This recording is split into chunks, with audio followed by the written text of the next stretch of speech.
प्यारे बच्चों, आइए आज हम हिंदी व्याकरण के अंतर्गत संबंध बोधक अव्यय के बारे में पढ़ें। बच्चों, संज्ञा या सर्वनाम शब्दों के साथ आकर उनका संबंध वाक्य के अन्य शब्दों के साथ बताने वाले शब्द संबंध बोधक कहलाते हैं। जैसे गाय पेड़ के नीचे बैठी है, सन्यासी गांव की ओर जा रहे हैं। इन वाक्यों में आए शब्द के नीचे और की ओर संज्ञा और सर्वनाम का संबंध वाक्य के अन्य शब्दों के साथ बता रहे हैं, अतः ये संबंध बोधक अव्यय हैं। संबंध बोधक अव्यय के कुछ अन्य उदाहरण देखिए। सेवानिवृत्ति के पश्चात दादाजी गांव चले गए।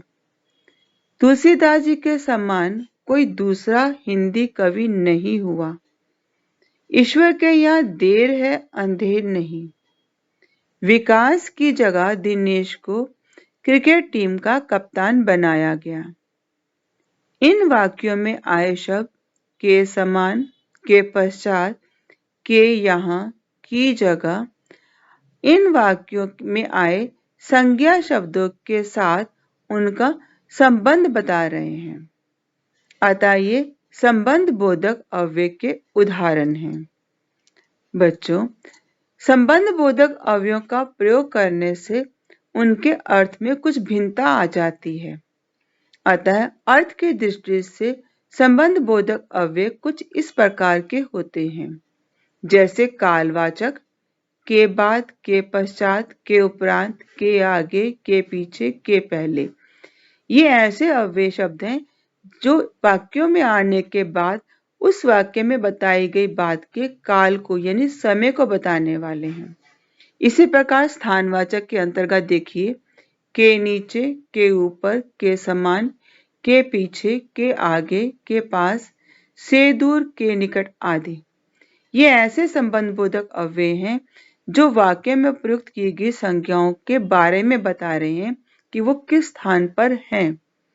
इसी प्रकार दिशा सूचक के बारे में देखिए, के चारों ओर, के पास, की तरफ, की ओर। समानता का बोध कराने वाले संबंध बोधक शब्द देखिए, के समान, की तरह, के बराबर, के अनुसार, के तुल्य आदि।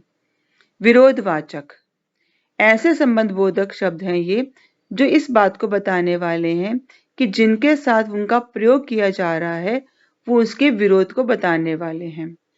के खिलाफ, के प्रतिकूल, का उल्टा, के विपरीत।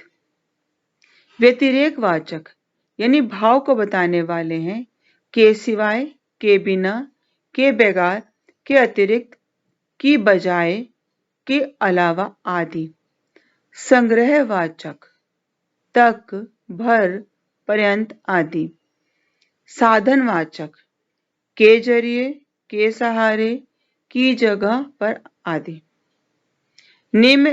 विनिमयवाचक यानी आदान प्रदान के लिए प्रयोग किए जाने वाले संबंध बोधक शब्द, के बदले, के स्थान पर, की जगह पर आदि। तुलनावाचक के आगे, की अपेक्षा, के बनस्पत आदि। उद्देश्य सूचक संबंध बोधक देखिए, की खातिर, के निमित्त, के अलावा, के हेतु आदि। कारण सूचक के मारे, के लिए, के कारण आदि।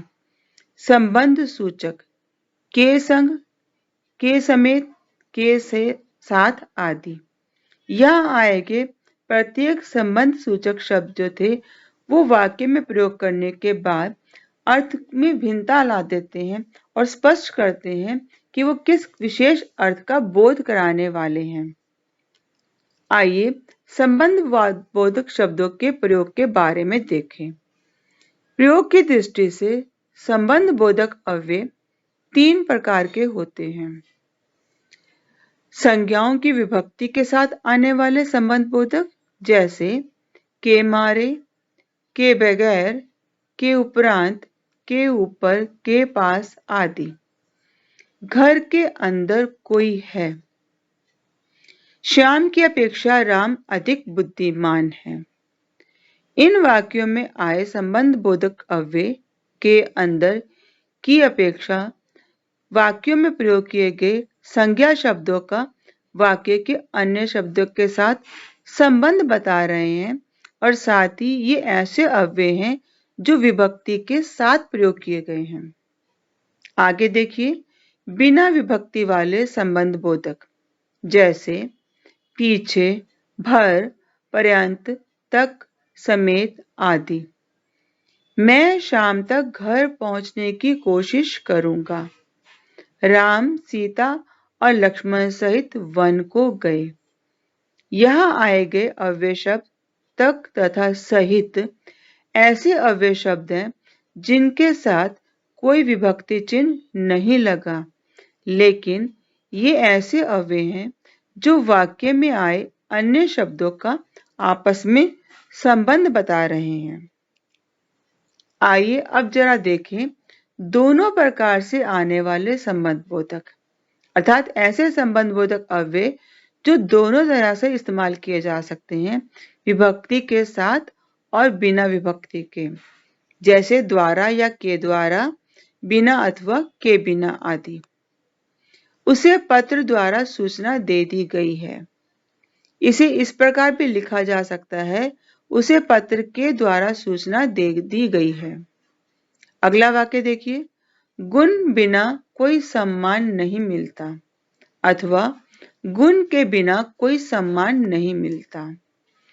यहाँ ऐसे अव्यय शब्दों का प्रयोग किया गया है जो दोनों तरीके से इस्तेमाल किए जा सकते हैं, विभक्ति के साथ अथवा बिना विभक्ति के। ध्यान दीजिए, संबंध बोधक के बिना वाक्य का अर्थ स्पष्ट नहीं होता। अगर वाक्य में से हम संबंध बोधक अवयव को हटा दें तो हमारे वाक्य अर्थ को स्पष्ट नहीं कर पाते, अतः वाक्य में इनका होना अनिवार्य है। क्रिया विशेषण की तरह यह भी स्थान या दशा का बोध कराते हैं, लेकिन कुछ ऐसे कालवाचक और स्थानवाचक अव्यय हैं जो संबंध बोधक और क्रिया विशेषण दोनों में ही प्रयोग होते हैं। जब उनका प्रयोग संज्ञा अथवा सर्वनाम के साथ होता है तब वे संबंध बोधक अव्यय होते हैं, किंतु जब वे क्रिया की विशेषता बताते हैं तब क्रिया विशेषण होते हैं। जैसे यहाँ कुछ अव्यय शब्द दिए गए हैं। हमेशा सामने देखकर चलो। कहाँ देखकर चलो? सामने। सामने शब्द यहाँ क्रिया विशेषण का है।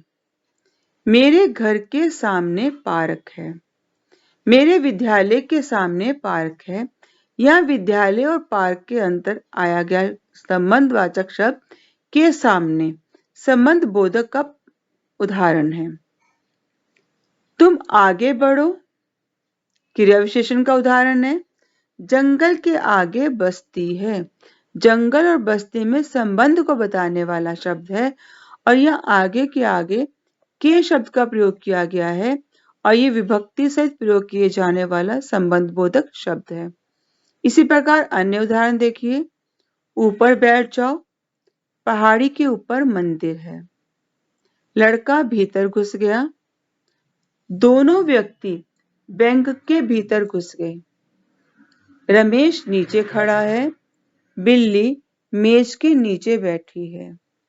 यहाँ प्रयोग किए गए संबंध बोधक शब्द अथवा क्रिया विशेषण के अंतर्गत आने वाले शब्द लगभग एक जैसे ही प्रतीत हो रहे थे, लेकिन जहाँ क्रिया विशेषण के शब्द थे उनके आगे कोई विभक्ति चिन्ह नहीं था और ये क्रिया के आगे आए थे, इसलिए क्रिया विशेषण कहलाए।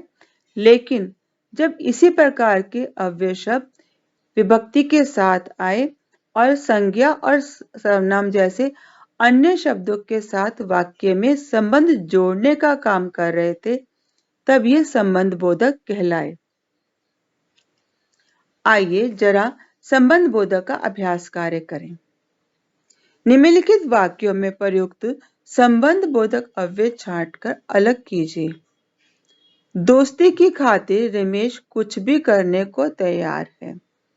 यहाँ आने वाला शब्द है की खातिर। वर्षा आने से पहले मुझे वहां पहुंच जाना है से पहले। अन्याय के विरुद्ध आवाज उठाना सच्चा धर्म है। के विरुद्ध पूरे परिवार सहित वे छुट्टियां मनाने गया है। यह शब्द जो आया है संबंध बोधक सहित बिना विभक्ति चिन्ह का है। स्कूल के निकट एक पुस्तकालय भी है। के निकट रमा की तुलना में राधा अच्छा गाती है। की तुलना अभ्यास कार्य 2 रिक्त स्थानों की पूर्ति उचित संबंध बोधक से कीजिए। वहां उत्तर की ओर एक विशाल पेड़ लगा है। बीमार होने के कारण वह विद्यालय ना जा सका। बस के द्वारा वह अपने गांव पहुंचा। लगातार वर्षा के बाद अब तेज धूप निकल आई है। समाज के विरुद्ध जाकर कोई भी काम करना आसान नहीं है। घर के पीछे बरगद का एक विशाल वृक्ष है। बच्चों के प्रति बड़ों की जिम्मेदारी हमेशा बनी रहती है।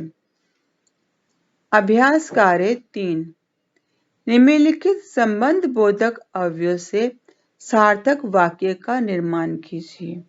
सार्थक अर्थात ऐसे वाक्य का निर्माण कीजिए जिसका उचित अर्थ निकलता हो। शब्द दिए गए हैं के बाद, के पीछे, के सामने, के सहारे, के आसपास, के जैसा। बच्चों, आशा है आपको संबंध बोधक अव्यय समझ में आ गया होगा। धन्यवाद।